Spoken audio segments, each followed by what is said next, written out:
Okay, so the last video we looked through some signs about some symptoms as well to see if you could spot anyone that you suspect might have hypermobility. So now we're going to go through a test or an assessment to really confirm if that is the case and quantify where they are on that scale we talked about before. So we've got this strapping young lad, JP, who has a certain amount of joint laxity. So this is the Beighton score, and this is how it looks. So we start with the upper body.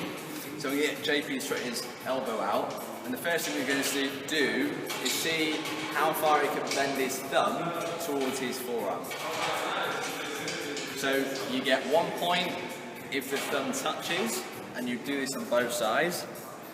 If the thumb doesn't touch, you don't get a point. So that would be 0 on this side, and then we try it again on the other side.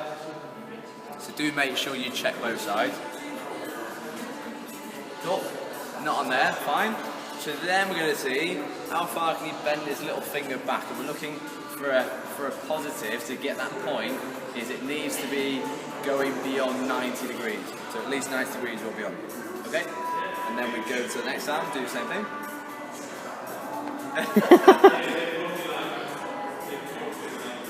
Yeah, okay. So the next one is elbow hyperextension.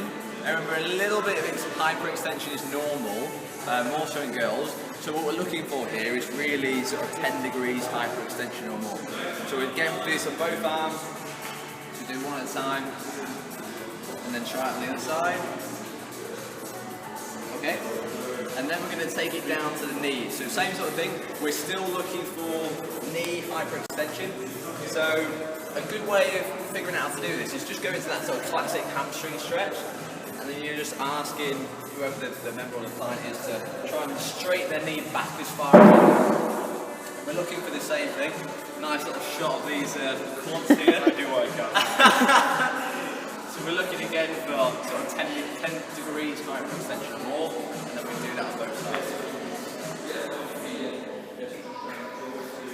Last but not least,